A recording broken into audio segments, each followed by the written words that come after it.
far-right extremists. Maurice, do you think they're more frightening than asylum seekers in hotels? Because I do. Well, I'm neither. So let's take it from that point. Okay.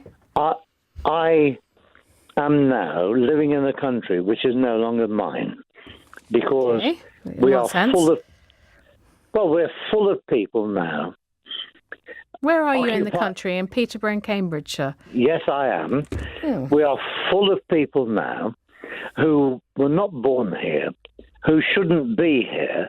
And why shouldn't they be here? Hold on, Maurice. Explain that thinking. Well, excuse me. You interrupted me there, Rachel. So I strongly feel that we didn't keep the borders closed properly to the absolute hordes of people who have flooded into this country over the past multiple years, encouraged by the Blair government to start off with.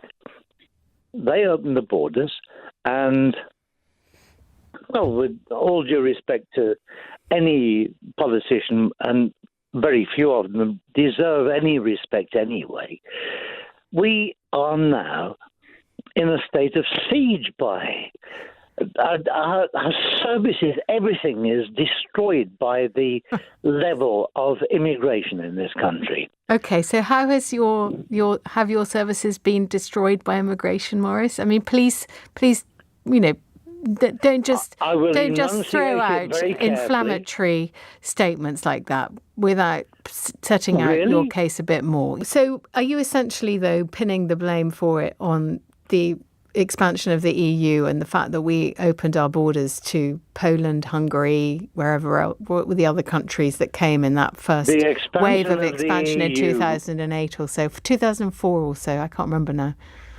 Well, none of us can remember really, but the EU was always wrong anyway. If we go back to the history of that, then that was totally wrong because none of us voted to be in the control of Brussels by non-elected bureaucrats.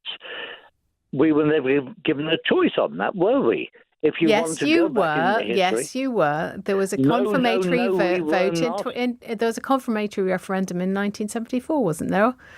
No, not. Yes, to there be, was. And it was a 70% majority or 65% majority. Come on, Andrew, why don't you join this? I mean, Maurice says the country has been destroyed first by being part of the EEC, latterly the EU, and also by waves of immigration that were the Tony Blair's fault. What do you think? Benefit number one is economic growth. And it has huge benefits. And people who object to migration because of all the strain it puts on our services ignore the fact that our services will be much better funded with greater economic growth, which would be caused by greater migration. The country is in crisis, and we are not getting better by having thousands and thousands of people crossing the Channel wrongly because they should never be allowed to leave France. If they are proper Maurice, proper I agree. refugees, Look, I found a point of agreement with you. I agree that having 60,000 migrants from Albania or another safe country is not right, and it's not fair on this country to have to deal with the long tail of those arrivals, the cost and so on, and the drain on services. You're right. I mean, and I think this is going to determine Rishi's future, and actually probably the future of the Tory government come the next election. They're sunk without trace, actually, because, they are sunk without trace. They have no leadership, whatever. There is a so-called prime minister. Well, I say, so what? And if anything, I have been a lifelong conservative, but the disposal of Boris Johnson was the death knell on the Conservative Party, in my view. Well, you probably have a lot of sympathy for Nadine Dorries, who's been talking. No, I think she's been making that point. Okay. She's been fairly stupid anyway, Well, so I'm not bothered about Okay, Nadine. Morris, I'm going to give the last word to Andrew in Acton. Thank you for your call. Andrew, what's your last word on Morris's position?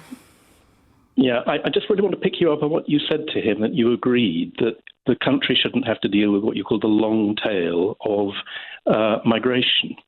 But Rachel, you're not addressing my point, which is that the net economic cost, that there is no net economic cost of migration.